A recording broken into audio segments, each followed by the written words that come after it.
you. So good evening, good morning, good afternoon to each of you from wherever you're joining. I welcome you all to this evening. It's a very interesting topic. So though we have heard the word DEI, DEIB in variety of contexts in organizations and cultures and all of it. So this year we have taken up a responsibility to see how do we bring life to our own respective coaching practices and in the way that we deal with our members and our clients, and what are some of those practical aspects that we can adopt in our own small way that we bring it into the world. So while it is a given business case as far as corporates are concerned, because it gives you innovation, it gives you profit, and there is a business case for doing all this. There is also a big personal side, which I'm curious to listen from Daniela. Daniela is an expert in that field, and what we can look forward in the next hour or so that we are together is more practical tips. Some small changes that we can very easily bring it into life. So that is where we thought it is important to bring Daniela and then host this conversation for the benefit of our members and our associates and our coaches here. So with that, Aruna, if you can do a small introduction of Daniela. Yes, as I mentioned earlier, this session is this is a fireside chat with Preeti joining Daniela in the conversation. So it is my pleasure to introduce Preeti first. Preeti, as we know, as Preeti Guruswamy, she is an executive and leadership coach with 25 years of engineering and leadership experience. She is top influencer on LinkedIn. Preeti works with clients from diverse backgrounds and industries, empowering with the skills, mindset, and confidence to lead with purpose and integrity. Preeti is also a seasoned leader, community builder, and keynote speaker. Preeti has founded and led several tech groups such as Hexagon US and Lead and received the 2018 Lean In People First Award for her outstanding leadership. Additionally, she advises an NGO that works to improve the education system in Bengaluru. Preeti has more than 1,000 hours of coaching experience and engages her clients in meaningful and honest conversations that create lasting change and support transformation. Welcome, Preeti.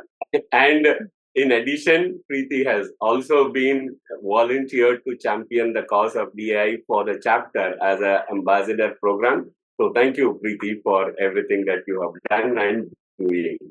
Thank you, Kannan. Thank you, Raj and Aruna. I think all of your support, I think all the chapter champs support helps me to bring this conversation that we are having here. Thanks for all the support. Thanks, Kannan, for adding that important point about Preeti. And Daniela, it's a pleasure to welcome you. Fellow coaches, Daniela is a multilingual professional specializing in executive level coaching and training with over 19 years of experience. She is based in France and she works globally. Daniela's fascination with human behavior and education towards a more inclusive world has led her to become a consultant and educator on diversity, equity, and inclusion. As a respected lecturer at leading institutions and a sought after international DEI speaker, she empowers organizations to achieve transformative systemic change that delivers real and lasting impact. So, as this session is designed as a fireside chat, I welcome Daniela and Preeti to take us through the process. There'll be a 10-minute Q&A session after the chat is done, and you're all welcome to put in your questions to the chat box or ask Preeti directly. Preeti and Daniela directly. Welcome, Daniela and Preeti, once again. The floor is yours now. Thank you. Thank you for this introduction. Thank you for having me, everyone. I feel humbled and very delighted to contribute to the coaching system and bringing the DEI principles with you. I will start by adding some anecdote about me so you understand why I'm here, why I do this work as well. As a Brazilian, born in Brazil in the 80s, I was born in this mixed heritage family that my mom being Brazilian with indigenous background, my father was Italian. And in Brazil, we have our birth certificates that describe our colors. And you understand why I tell this story later. But in my birth certificate, it says I am white. This is an extract of my birth certificate, where you see the arrow, the word branca. It means white in English. On the right side, you see this little brown smiley girl, which is my younger self. And despite this smile, when I think of my childhood, my brain takes me to the trauma when I had like bullying and harassment because of my similarity to the indigenous people. Becoming a teenager, I started filling forms, and you become more aware. And I remember asking my parents, "What's my color?" And I was told, you are Italian, so you are white." It was confusing because I saw color in the mirror and I had to write down white. I felt like a fraud, but I saw some privilege and I understood I had to hide the other identity. So this was my growing up. Becoming an adult, I developed this deep interest in behavioral science. And behavioral science helped me understand the social science and the past, how it impacted my current life. If you don't know, Brazil was the last country in the Americas to abolish slavery. It happened in 1888. In 1888, but like 1860s, years before this, the government in Brazil was accelerating the project. They call it the Whitening Project. It means they were recruiting Europeans. So it was not so much liberating slaves, but a strategy to replace them, taking the wave of abolishment. And it happened almost 100 years before my birth. And that's my point here. How can something that happened almost 100 years before my birth, like impacted my birth certificate and my growing up, my personal development, personal development and professional as well? It impacted my confidence, my the way I see the world, and I was an angry kid, to be honest. So what I tell here, the message is I was not the only one, and each culture will have its own stories and all things that we need to check in and acknowledge the mistakes of our ancestors so we can correct the present and do better. We can be better ancestors. So it's more about that. It's not about staying in the past, but it's studying the past so we cannot repeat it, what should not be repeated. And so today I'm based in France. I've been living in Europe for over 20 years. And this is my 50th country. I speak 5 languages because I lived in each of the country I live in, as a Brazilian and Italian. I'm happy to be here, so with this multicultural lens that I bring with me, and intersectional as well, and talk about equity. We talk about many abbreviations on DIB, DEI, so diversity, equity, and inclusion, and belonging. It means as abbreviation. But I would like to start with equity because we often start with diversity. When we want to understand DEI, we need to go deeper. Of course, as coaches, as a coaching system, we think of the individual as a diverse person, as a diverse talent, a diverse identity.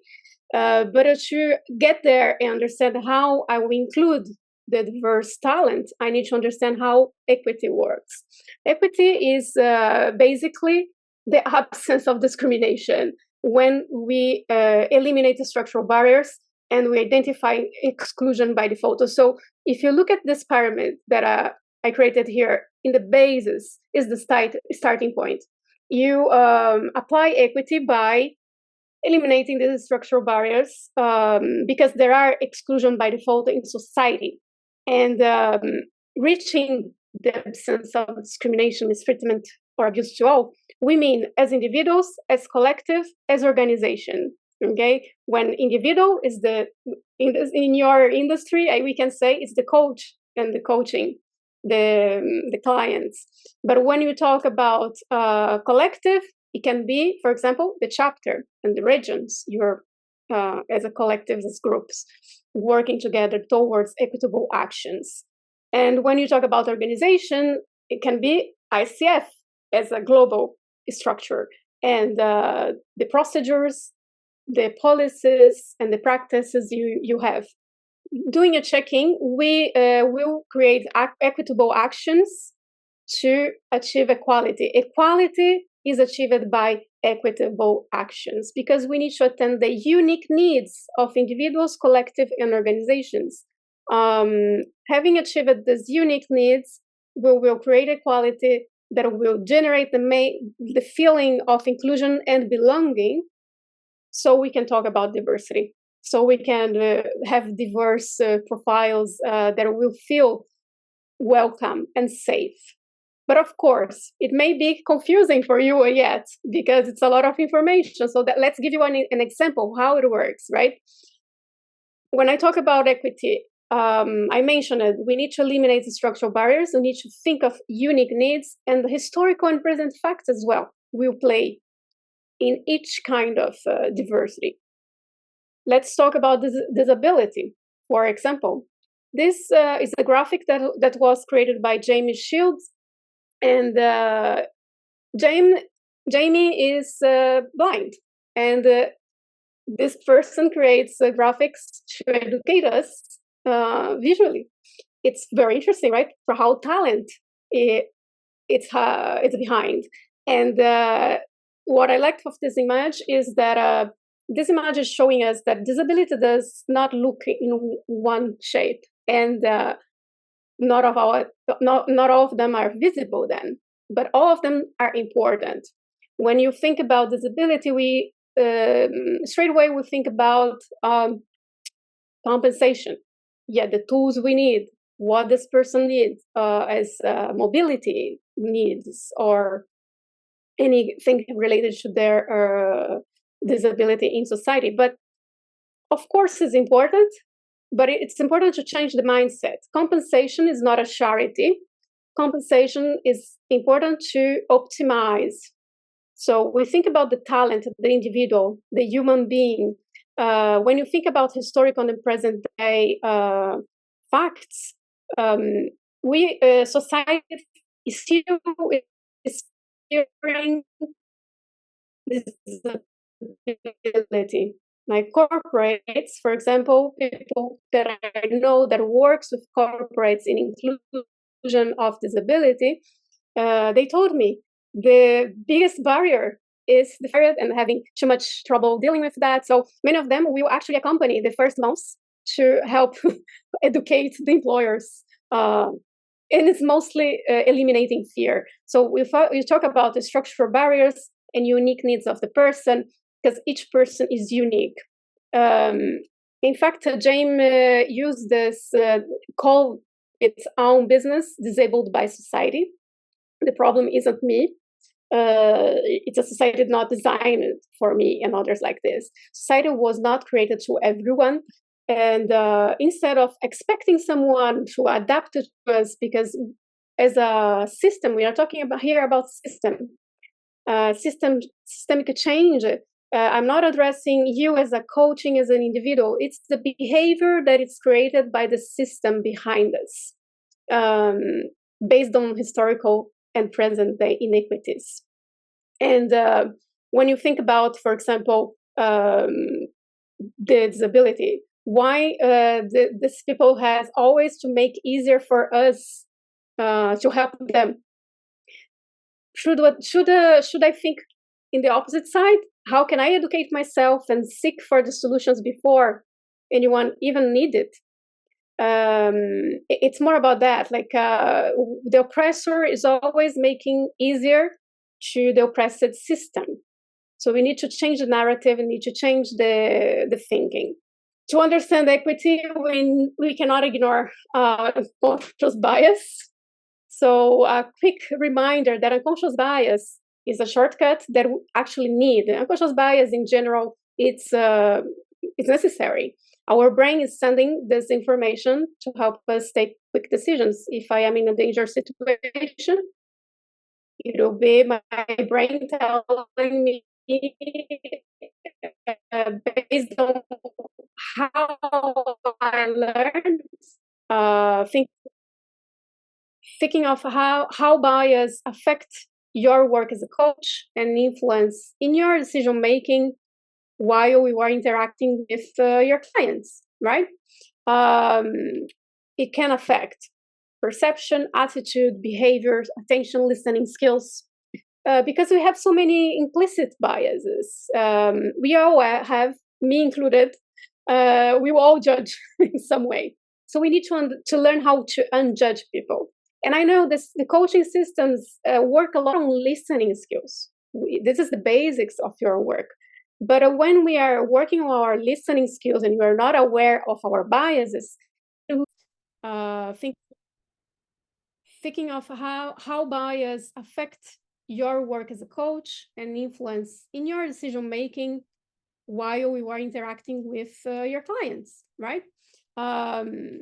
It can affect perception, attitude, behaviors, attention, listening skills, because we have so many implicit biases. We all have, me included, we will all judge in some way. So we need to learn how to unjudge people. And I know the coaching systems work a lot on listening skills. This is the basics of your work. But when we are working on our listening skills and we are not aware of our biases, it will still be able to affect how much I am listening, or the attention I'm giving to the stored identity of this person. Or am I fearing the identity that I have to learn from? Am I denying their story or any traumatic event, for example? So as someone who comes with trauma, for example, in psychology, I really had a hard time finding psychologists that would actually take in consideration my trauma, racial related. So let's understand the brain. Our brain has over 180 cognitive biases. So this image is only to shock you and scare you a little bit, because I think it's amazing, the Cognitive Bias Codex. If you are passionate about it, you can go there later and take the link and check how your brain works. But the goals of understanding unconscious bias is not so much about understanding how many bias we have or memorizing them. It's not constructive. It is almost impossible. But it's important to understand the most important, how it comes into my brain, how it's harming or not other people around me. The same bias can be harmful or not, okay? We need to assess it. We need to question our false beliefs. But where is it coming from? Where do our unconscious bias and involuntary preferences about people come?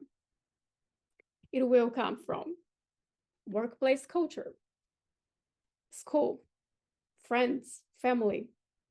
And the biggest one is media exposure.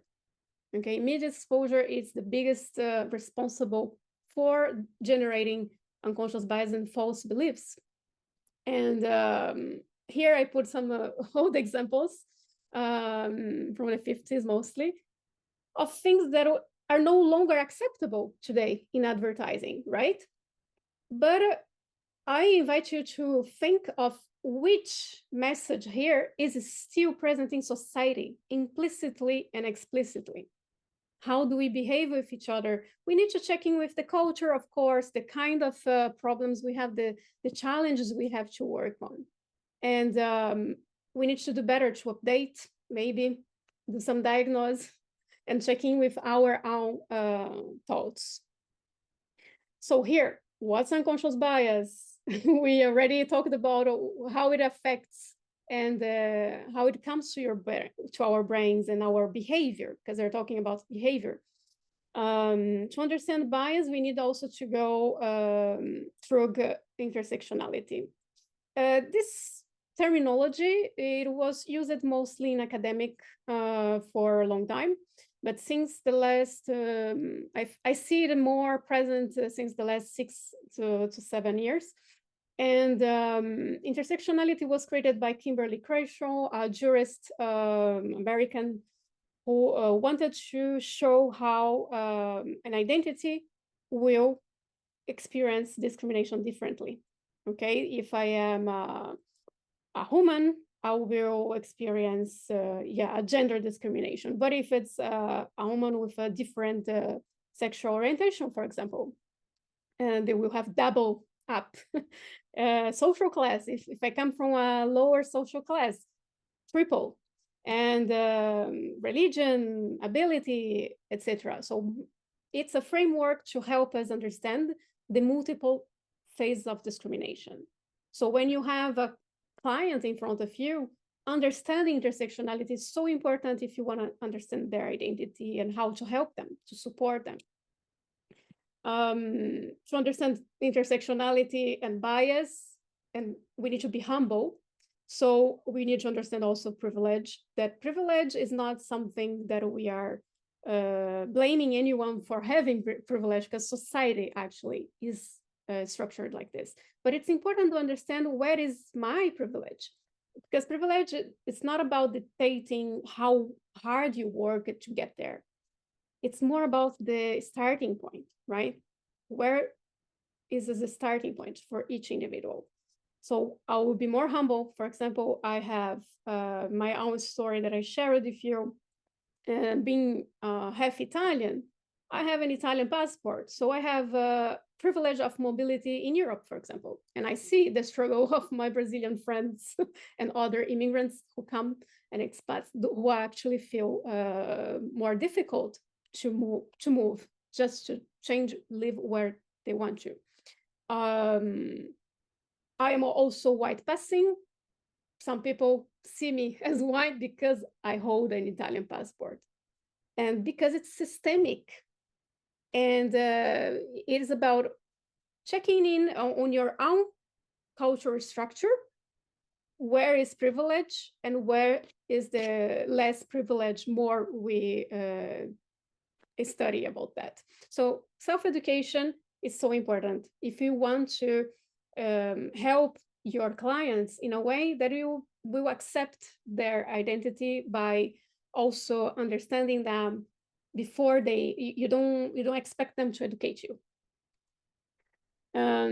So here is some examples of biases that may come up more often in this kind of accompaniment. So there are so many, but here's some example. For example, intersection of gender and racial bias that I mentioned. Intersectionality comes with, for example, maybe I have someone with different religions or beliefs that I also need to respect, I need to understand, I need to educate myself and anticipate information. Ageism or reverse ageism, because I may not be young but look young, so I have less respect, and it happens a lot to women.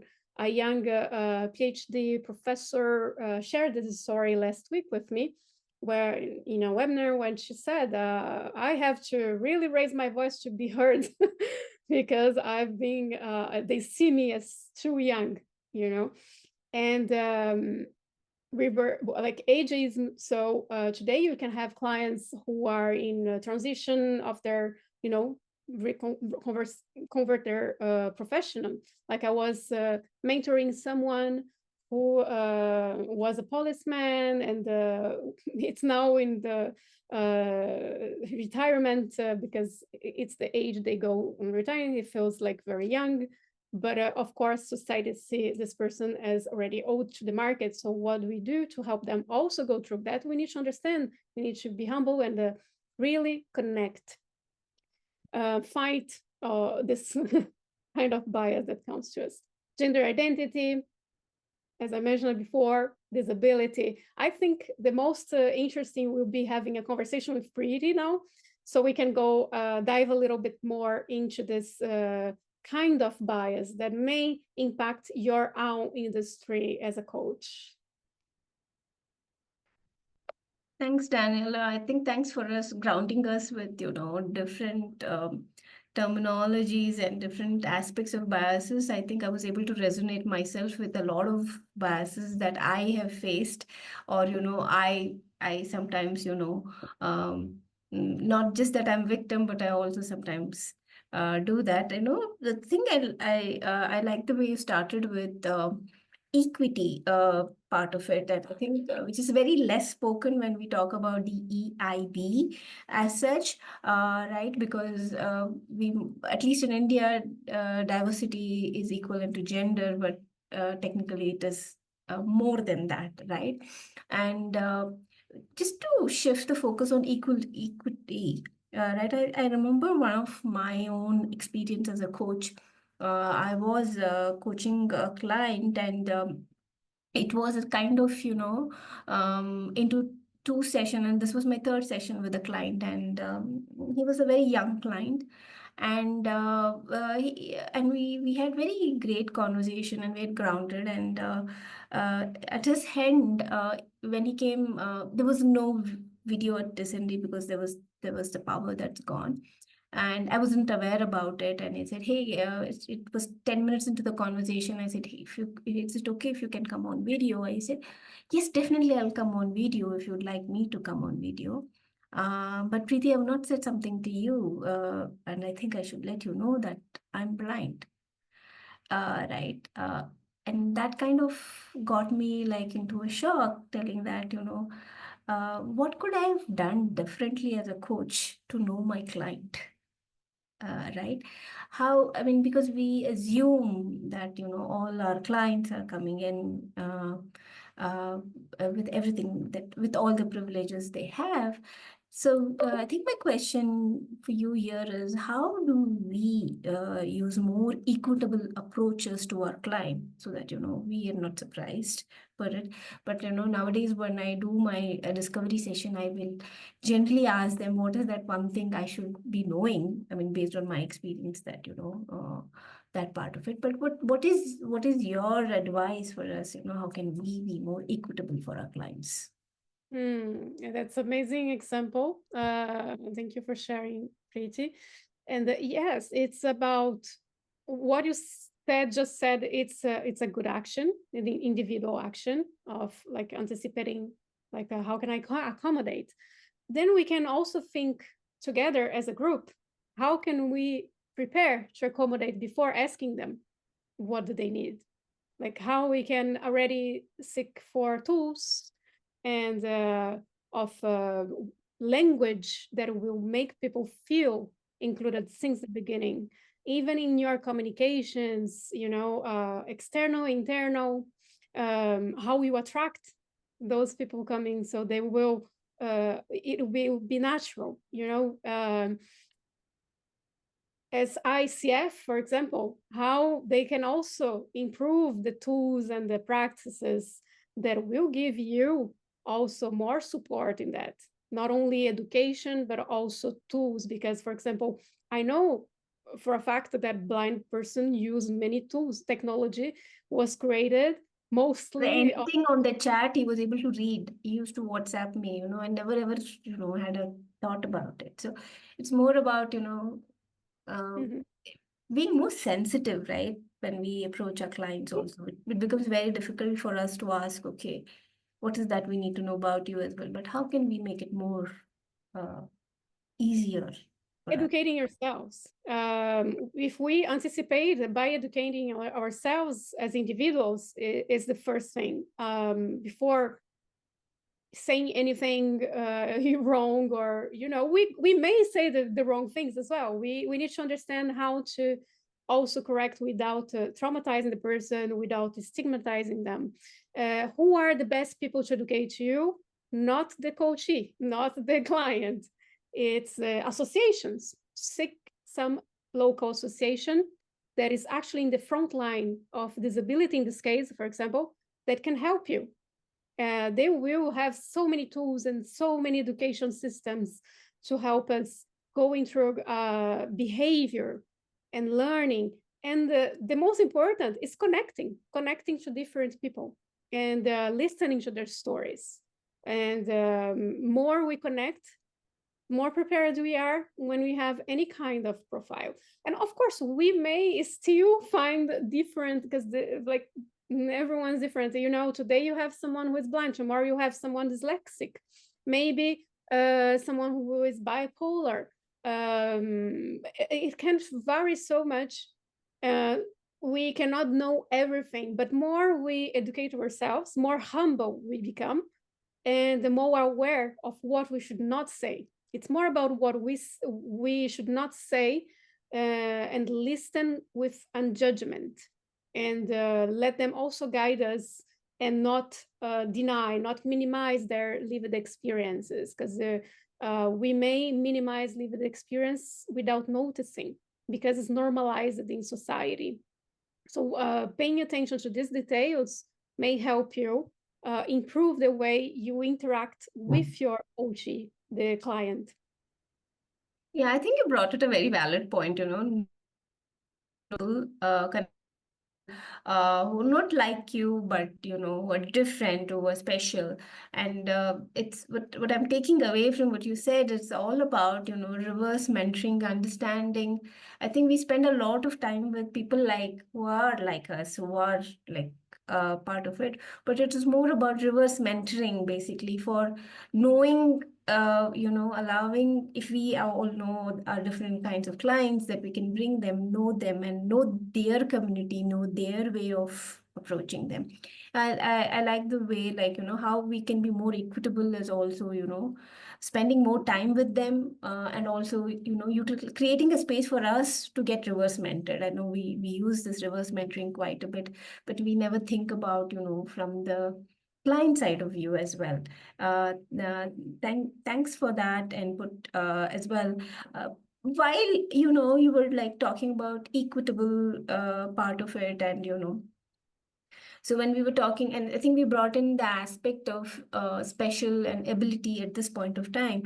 But if I also, right, today as coaches, we are looking at coaching people in different cultures, right? And in India, though we are very well versed with diverse cultures we have, but we keep hearing about cultural competencies, right? So what is the significance in understanding cultural competency that plays, a role in diversity, DEIB as such? I would like to, hear your point on that part of it as well.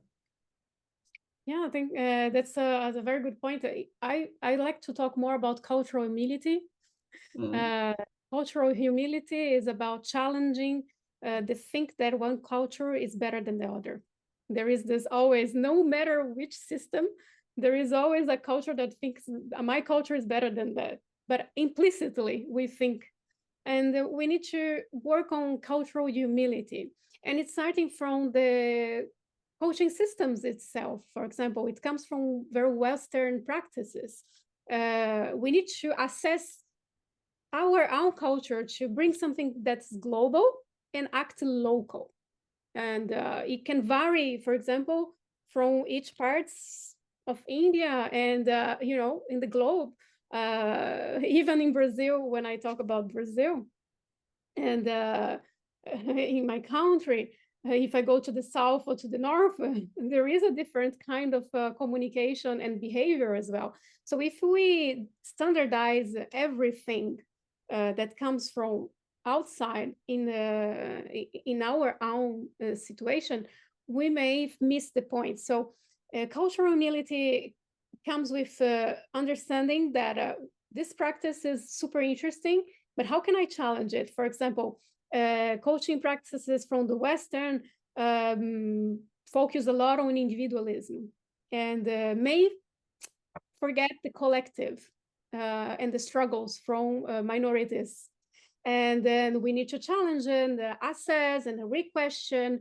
Today, the coaching system are rethinking that. I've seen very, very often now many groups of coaches doing meetups on anti-racism and DEI learning, like today, for example. The fact that ICF also is putting some objectives on there, like goals on DEI, it's because of that. It's a system that was not questioned before, because it's seen as something very positive, and it is. And it's an amazing tool. Coaching people helps them elevate themselves and advance in their careers, personally and professionally. So we need to maybe improve and adapt more to our own culture, and use what is adaptable, and be less, stick to the imposed. We should not impose a culture, never.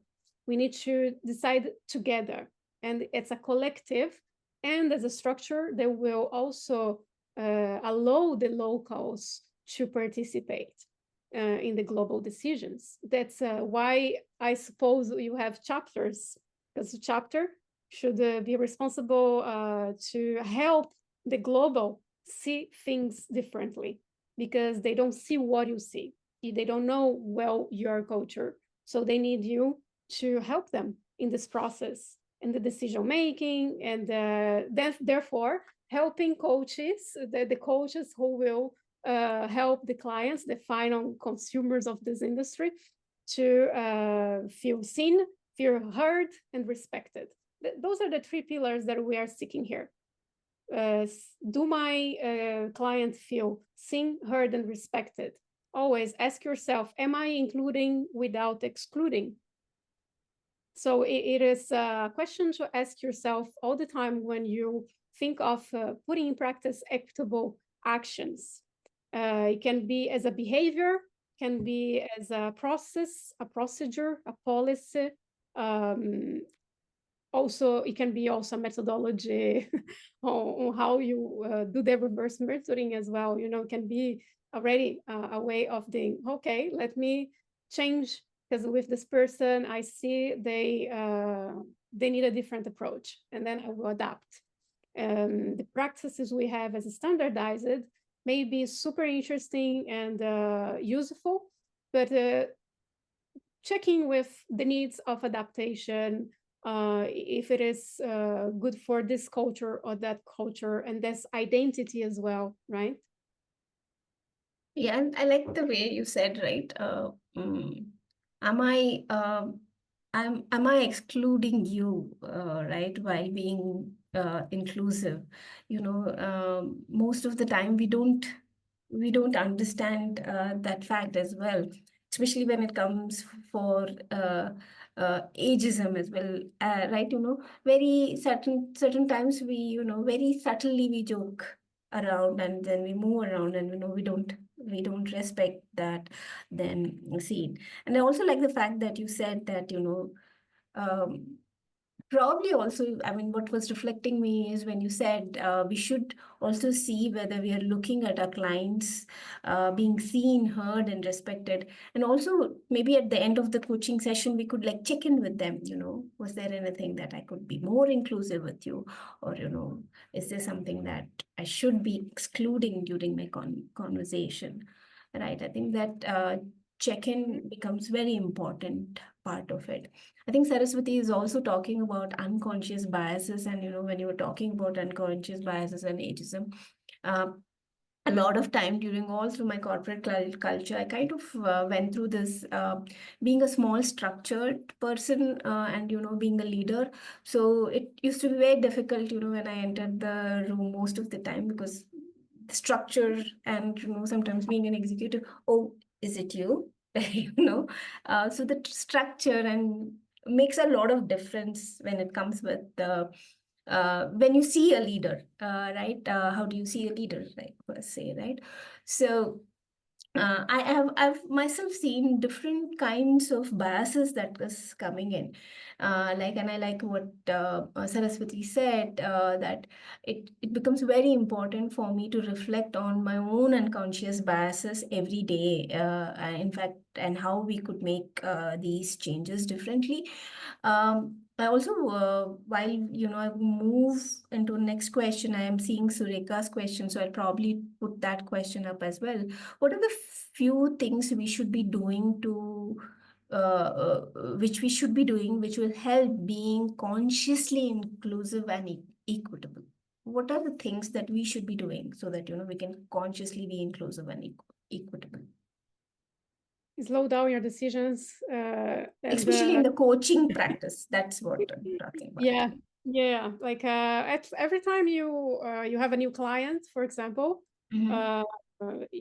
checking with you, like what do I have, what tools I have, and maybe try to seek more, like the kinds of, ask yourself, what is the kind of group that I still didn't work with, and do a list of a pattern of kind of profiles you have.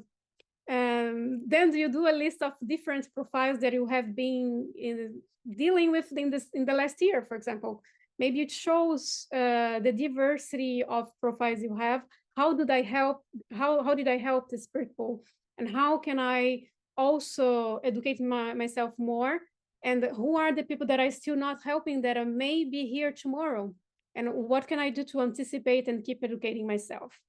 I ask myself all the time, and I try to participate in different situations, meetings, and collaborate with different people from my own friendship sphere, and I have friends now from very different backgrounds, from all sides, and it will help you assess the kind of patterns of clients you have been attracting as well, the new ones who actually are coming to you for some reason, because today we talk more about DEI, and everyone is coaching, every single individual, so everyone is welcome. But does everyone feels welcome to contact me? So assessing also the kind of profiles helps us, and to check in with your bias behind the each kind of people you may find out. For example, we talk about gender, there are categories, you have can go through the social class, disability, etc.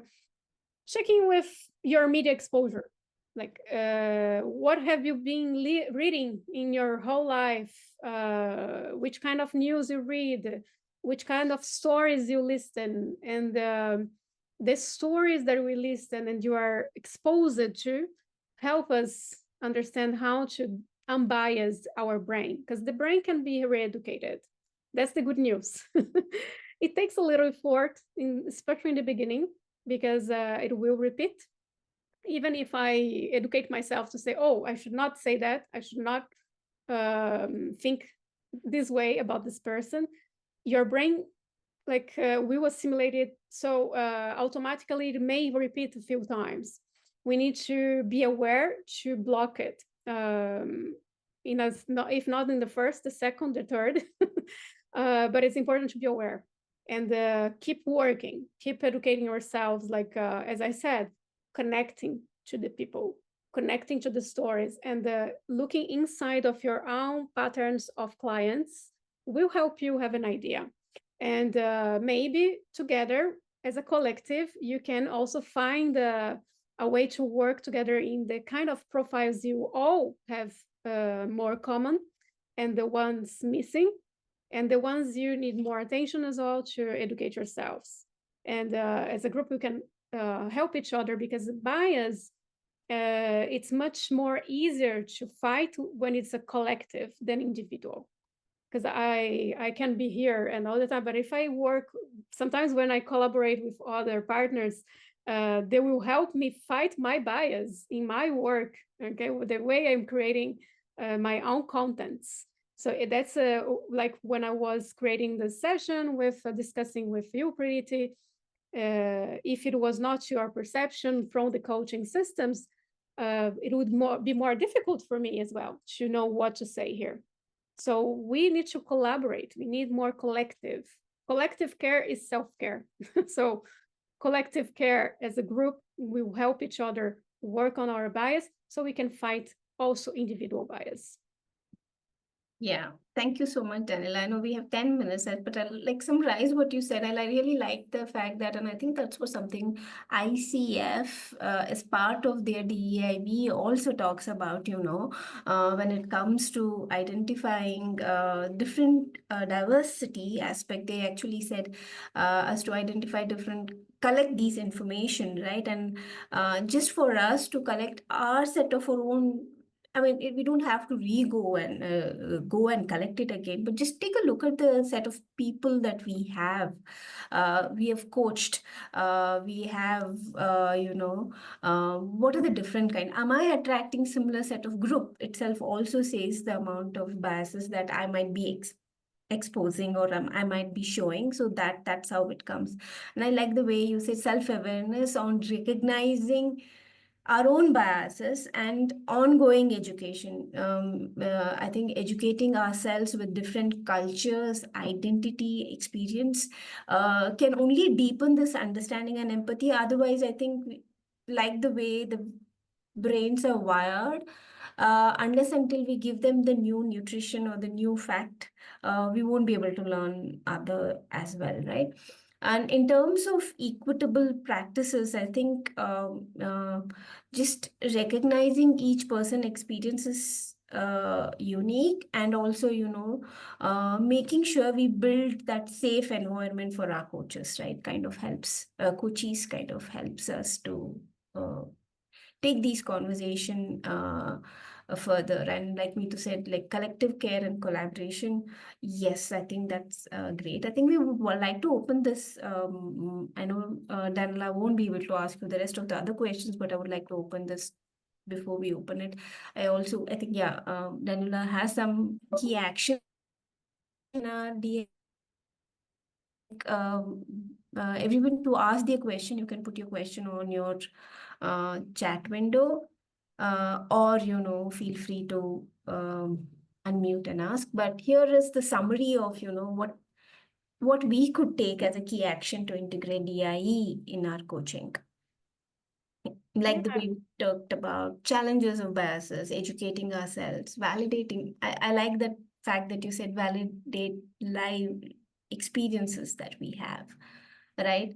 While we do a lot of journaling after coaching, but I don't think so. We look at this aspect as well. Exactly. Do not expect the coachee again to educate you. We listen to their needs, and we also seek for information outside. We research and interrogate, as I mentioned, the Western-centric norms that can be also something, depending where you're dealing with and the kind of profiles you have in front of you. And then this is an individual level. You're going to have the PowerPoint, don't worry. You have the PDF later, so you can continue working on the list. But so here's some actions also for the ICF Chennai as our organizers and collective. You can work on beginning with equity, building a real foundation, implementing these practices. We can cultivate a collective care culture. We can educate ICF leaders as well, and inclusive leadership, and work with ICF Global on this. Focus on risk of inaction. Sometimes we ask ourselves, what are we really missing here? Which kind of clients we're missing? Who are not attracting, and who are not serving as a coach? Commit to sustainable, measurable actions. Like, for example, how are you following up this session, right? What are the actions about following this events today to continue measure the impact, how it's gonna really evolve, and develop equitable policies and procedures. So checking as well what is coming from global that should be local, and how can we adapt things, how can we make better. So always checking on global and local approach. So local means being global, acting local. And that's a kinder reminder to not being passive, because it's not being inclusive. As a coach, you can actually go to action as ally to your own clients and your people around you. So thank you so much for having me. And I'm open to questions. I think we have a short time. Yeah, and before I take up Aparna's question, I also want to say that the last slide which you spoke about, talking about the things that ICF Chennai working with global. I just want to let all the audience and the participant know that ICF Chennai was one of the few chapters who worked with ICF Global for DEIB pillar and the principles to be put in. So, there was a lot of work that, ICF Chennai has been doing from beginning and a lot of pillars that the ICF Global has put on 4 pillars has also contributed, the Chennai being the chapter of that, right? With that, I think I would like to go on to the question what Aparna is bringing. How do we overcome the reverse age bias? Like we can overcome it once we know the client, but what can be done when it affects the first impression and the initial initiation the client has towards us, right? Thanks, Aparna. I think I go through it a lot when it comes to age bias as well. I think a lot of us go through it, whether being young, whether being old, or whether being in the middle age. I think all of us have those age biases. The client have the perceptions. So how we as coaches could go overcome that is also a question. Okay. Well, it can be tricky because you are the coach and you are in the room. You don't have an ally, right? So you stick to your expertise, and you will assess if this person is so biased that they cannot give you the value that you have. We need to be clear since the beginning. I think it's also synergy. Coaching cannot work if we don't have this respect, mutual respect. It's not only from the coach to the coachee, but the coachee versus us as well as in my case, I'm not a coach, but I act as mentor. It's a similar approach. And if there is no synergy, no respect, it never happened to me, to be honest, as a mentor. I work with so many people with PhD, on the other hand, and I don't hold a PhD myself. But I have the knowledge that knowledge that they don't have, and we work together. And how I do this, I bring this expertise. I just show them with confidence that I have it, and I'm here to help, and we can help each other. And the myth of the imposter syndrome, for me, it's a myth. Everyone has some lack of self-confidence. When you talk about people as human, as gender, then we may have less self-confidence because the society took it from us. So we need to understand also checking with ourselves. Of course, as a coach, I will work a lot on my own preparation, being prepared, having the right words also to have the conversation on respect and anticipating information. I always anticipate things as well. Like, for example, when I train men, most of my clients are men, and I talk about diversity, equity, and inclusion. Here in France, for example, they come with resistance. Like at least half of the audience, they will be, before joining already, not wanting to come to my training because the company is imposing them to do this training. So I started saying, well, welcome to my training. I am very lucky to be a trainer for an audience that usually doesn't want to be here. But I invite you to have an open-minded and be here with curiosity and learn. So we all need to find our own ways to, break this pattern of, disrespectful or the surprising, and maybe being easier and connecting to the person, showing them that I'm here to help you. And I have this knowledge, I have the tools. Then it's up to them as well to show you respect and you to decide if you work with them or not. Yeah, I think we'll take one last question. Aruna, I hope I can. Yes, please go ahead. Yeah, Balachandra had this question. I think this was something that you were also saying that, and I think, Daniela, I remember having these conversations while you be facilitate DIB as well. What are some of the effective coaching strategies or technique that can be utilized to promote diversity and inclusion within teams and organization while we coach individuals or while we do a group coaching? I think promoting diversity and inclusion within the organization becomes very critical. So, what are the different strategies that we can use, while we coach or group coach for the organization for promoting this? Well, to promote in communication, you should work and start with internal and external before the external. Internally, educating each other, it's so important before we externalize it. Otherwise, it becomes fake and just marketing. But working a lot on specific best practices, but also problematics, like identifying the kind of challenge so each coach may find, together finding solutions, brainstorming, and while everyone works on bias, because the solution can also come with bias, checking with historical facts and present facts of inequity, which is the population we are working with, what are the needs of this population, what is missing.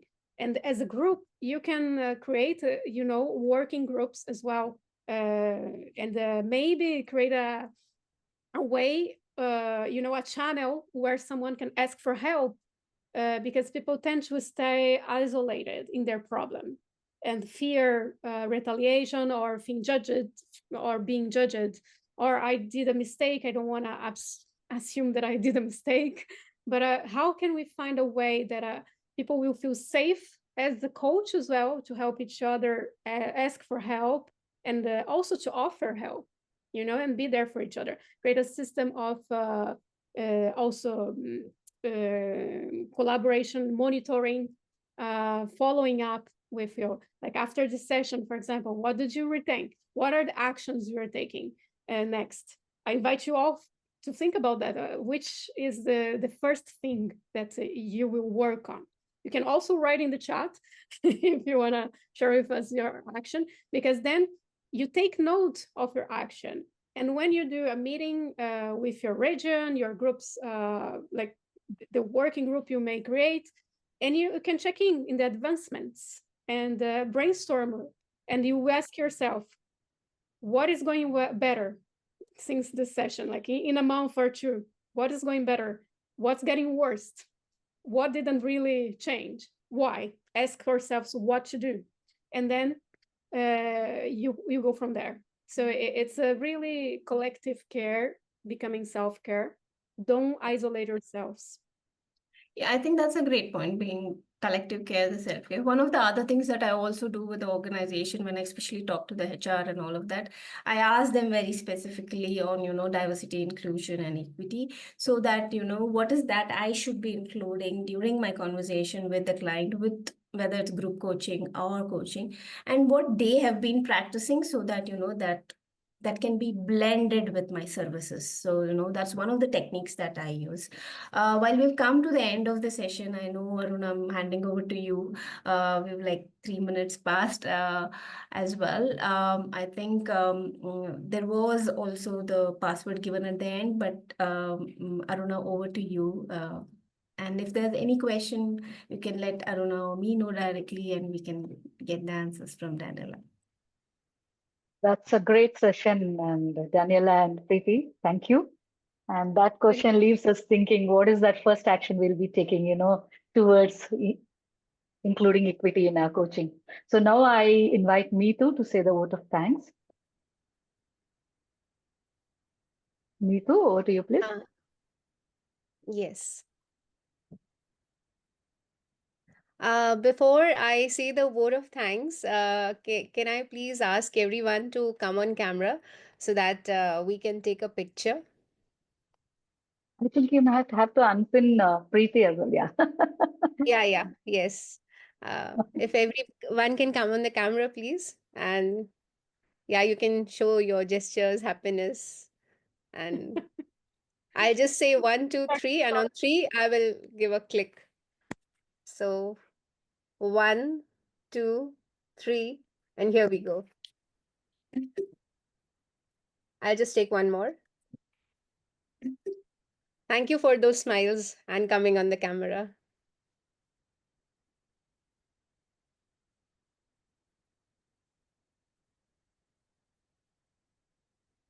So I just like to begin with thanking.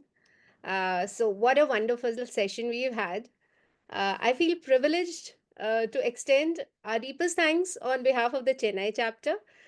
This fireside chat has been both insightful and inspiring, and we are very grateful to all who helped bring this together.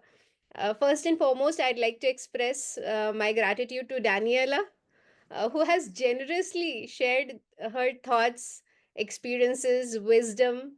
And Daniela, your perspectives on DEIB has given us new ways to think about it and how we can elevate our coaching practice.